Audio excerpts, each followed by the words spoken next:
सबसे पहले तो शुक्राने के नफल अदा करें कि अगर आपने फाइवर पे ये गलतियां की हैं और अभी तक आपका फाइवर अकाउंट बैन नहीं हुआ।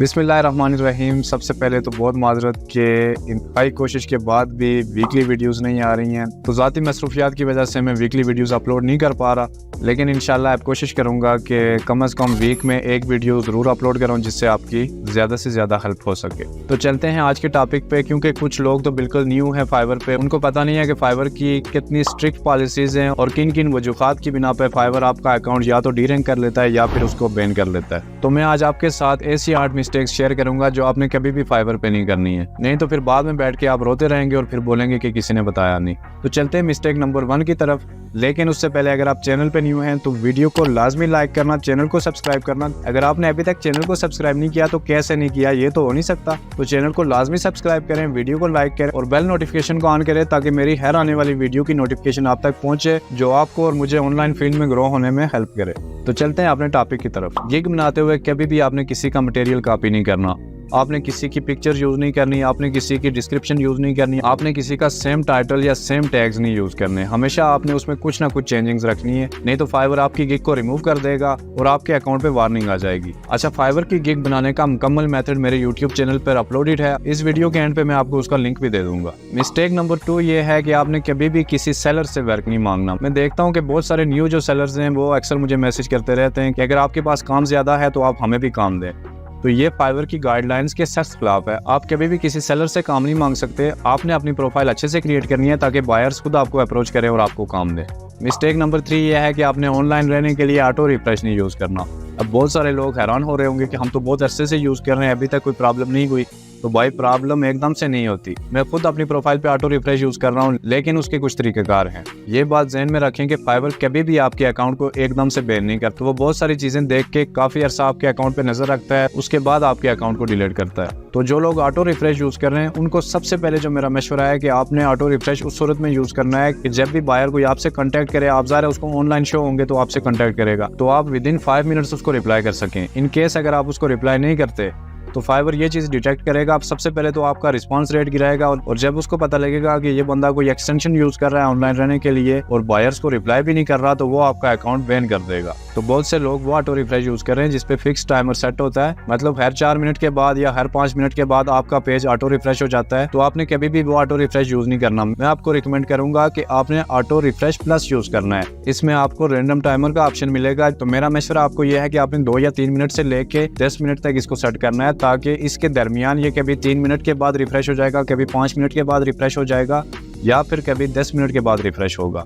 तो कभी भी फाइवर ये चीज़ डिटेक्ट नहीं कर पाएगा कि ये आप मैनुअली रिफ्रेश कर रहे हैं या फिर ये ऑटो पे सेट है।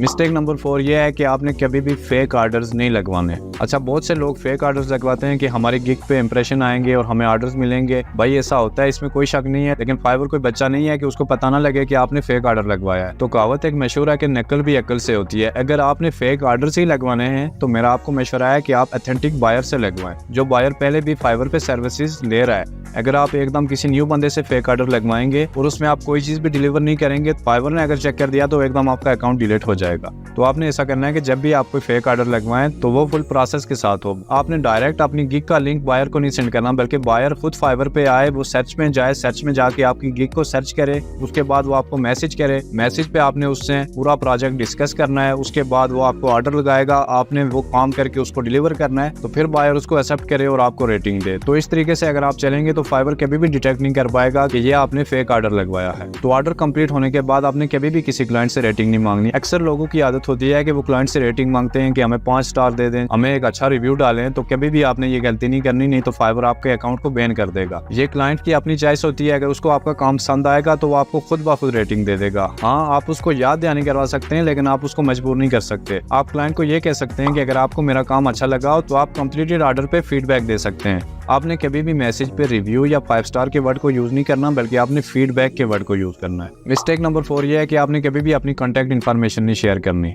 मतलब आप क्लाइंट को अपना नंबर नहीं दे सकते, आप अपनी जीमेल की आईडी नहीं दे सकते। आपने जो भी बात करनी है क्लाइंट से फाइवर पे करें। बाज लोग फाइवर के टैक्स से बचने के लिए क्लाइंट्स को बाहर ले आते हैं कि हम उनसे डायरेक्ट पेमेंट ले लेंगे और फाइवर के टैक्स से हम बच जाएंगे, हमारे काफी सारे पैसे बच जाएंगे। लेकिन फाइवर ने अगर ये चीज डिटेक्ट कर ली तो फाइवर आपके अकाउंट को बैन कर देगा। अच्छा, इसका तरीकाकार ये है कि आपने कभी भी मैसेजेस पे अपनी कॉन्टैक्ट इन्फॉर्मेशन शेयर नहीं करनी, बल्कि आप गूगल ड्राइव पे अपलोड करके उसको प्राइवेसी लगा के आपने क्लाइंट को मैसेज करना है। जब क्लाइंट वो गूगल ड्राइव का लिंक खोलेगा तो वो आपको एक्सेस रिक्वेस्ट भेजेगा, आप रिक्वेस्ट एक्सेप्ट करेंगे तो क्लाइंट वहां ड्राइव पे आपका मैसेज पढ़ सकता है। फिर आपने फौरन से वो चीज डिलीट कर लेनी है। अगर क्लाइंट ने आपसे कांटेक्ट करना हुआ तो क्लाइंट आपसे खुद ब खुद कांटेक्ट करेगा। आपने कभी भी मैसेजेस पे क्लाइंट को ये नहीं कहना कि आप मेरे साथ व्हाट्सएप पे आओ या मैं आपको अपनी जीमेल आईडी दे रहा हूँ। हाँ, अगर क्लाइंट आपसे खुद डिमांड करता है कि मुझे आप अपना ईमेल अकाउंट दें तो आप उसको दे सकते हैं, इसमें कोई इशू नहीं है।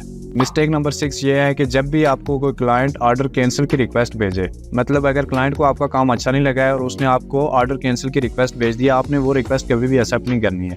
अच्छा, बहुत सारे लोग सोच रहे होंगे कि इसमें क्या लॉजिक है, तो इसमें ये लॉजिक है भाई कि आप जब खुद अपने हाथों से उस रिक्वेस्ट को एक्सेप्ट कर लेंगे तो आपका ऑर्डर कंप्लीशन रेट नीचे चला जाएगा। आपने क्लाइंट को आखिरी टाइम तक इस बात पे कन्विंस करना है कि आप उसको दोबारा ये काम करके देंगे जब तक वो सेटिस्फाई नहीं हो जाता। क्लाइंट आपको बार बार वो रिक्वेस्ट भेजेगा कैंसिल की, आपने वो रिक्वेस्ट एक्सेप्ट नहीं करनी है। फिर क्लाइंट कस्टमर सपोर्ट से राब्ता करेगा, वो आपका ऑर्डर कैंसिल हो जाएगा और आपकी रेटिंग नीचे आ जाएगी। उसके बाद आपने इस तरह करना है कि आपने डायरेक्ट कस्टमर सपोर्ट से राब्ता करना है कि भाई मैंने ये काम करके दिया है क्लाइंट को, और उसको जब पता लगा कि मुझे अपना काम मिल गया है तो उसने ऑर्डर भी कैंसिल कर दिया है, तो आपने फाइवर के साथ रोना पीटना शुरू कर देना है कि मैंने तो काम करके दिया था, अब उसने ऑर्डर कैंसिल कर दिया है तो इसमें मेरी कोई गलती नहीं है। तो लिहाजा आप इस तरह करें, जो आपने मेरा ऑर्डर कंप्लीशन रेट डिक्रीज किया हुआ है उसको आप दोबारा से इंक्रीज करके फुल पे ले आए, क्योंकि इसमें मेरी कोई गलती नहीं है। तो इसका आपको ये फायदा होगा कि कम से कम अगर आपको ऑर्डर के पैसे नहीं मिले तो आपकी आईडी पे भी कोई फर्क नहीं आया। तो अगर आप अपने हाथों से उस रिक्वेस्ट को एक्सेप्ट कर लेंगे, उसके बाद बेशक आप फाइवर से पीटते रहें, फाइवर ने आपकी एक नहीं सुननी है और आपका ऑर्डर कंप्लीशन रेट कम से कम 2 मंथ तक वैसा ही रहेगा। मिस्टेक नंबर 7 ये है कि आपने कभी भी किसी क्लाइंट को इनकम्प्लीट वर्क नहीं डिलीवर करना। मैं खुद ये गलती करता था, लेकिन जब मुझे पता लगा कि ये फाइवर की पॉलिसीज के खिलाफ है तो मैंने उसके बाद ये गलती नहीं की। मैं अक्सर ये करता था कि अभी 10 मिनट की वीडियो बनानी होती थी तो जो मैंने 2-3 मिनट की वीडियो बनाई होती थी वो मैं क्लाइंट को डिलीवर कर देता था। क्लाइंट को कहता था कि ये आपका इनिशियल ड्राफ्ट है, चेक करें आपको काम अच्छा लगा है नहीं लगा है, तो मैं बाकी वीडियो भी आपको करके भेज रहा हूँ। तो क्लाइंट तो अच्छे थे, उन्होंने कभी मेरी रिपोर्ट नहीं की है, लेकिन ये है कि कभी आपको अगर कोई इस तरह का क्लाइंट मिल गया जिसने आपकी रिपोर्ट कर ली तो फाइवर आपके अकाउंट को फौरन बैन कर देगा। तो इसका जो सबसे अच्छा मेथड है, आपने क्लाइंट को एकदम से एक्सटेंशन रिक्वेस्ट भेज देनी है। आपने क्लाइंट को बोलना है कि भाई मैं आपका काम कर रहा था, अभी थोड़ा सा रहता है, आप मुझे एक दिन मजीद दे दें। तो आप देखेंगे कि 90% क्लाइंट आपकी रिक्वेस्ट को एक्सेप्ट करते हैं और 10% होते हैं जो नहीं भी करते, लेकिन आपने फाइवर पे लीगल होकर चलना है ताकि कल आपका अकाउंट ब्लॉक ना हो। मिस्टेक नंबर 8 जो कि बहुत ही जरूरी है, जो लोग कंटेंट राइटिंग के रिलेटेड हैं, अक्सर वो ये मिस्टेक करते हैं और उसकी वजह से उनके अकाउंट बैन हो जाते हैं कि वो एकेडमिक वर्क डिलीवर करते हैं। मतलब क्लाइंट उनको आके ये कहता है कि ये मेरी यूनिवर्सिटी के थीसिस है या असाइनमेंट्स है, आप मुझे ये करके दे दो, मैं आपको इसका पे करूंगा। तो फाइवर अगर ये चीज डिटेक्ट कर ले कि आप किसी के यूनिवर्सिटीज और कॉलेज का काम कर रहे हैं तो फाइवर आपके अकाउंट को 1 मिनट में रिमूव कर देगा। तो ये थी जी वो 8 मिस्टेक जो अगर आपने इससे पहले नहीं की तो आपने आइंदा भी नहीं करनी है, और अगर इससे पहले आप कर चुके हैं और फाइवर की नज़र से बचे हुए हैं तो सबसे पहले आपने शुक्राने के नफल अदा करने हैं और आइंदा से आपने ये मिस्टेक कभी भी रिवाइज नहीं करनी है। वीडियो अगर अच्छी लगी हो तो वीडियो को लाइक करें, चैनल को सब्सक्राइब करें, क्योंकि बहुत मेहनत से वीडियोस बनती हैं। अपने दोस्तों के साथ शेयर करें। मेरी वजह से, आपकी वजह से अगर किसी की हेल्प हो जाती है तो ये आपके लिए भी सदका जारिया है और मेरे लिए भी सदका जारिया है। तो मिलते हैं नेक्स्ट वीडियो में, तब तक के लिए रखिएगा अपना ख्याल। अल्लाह हाफिज़।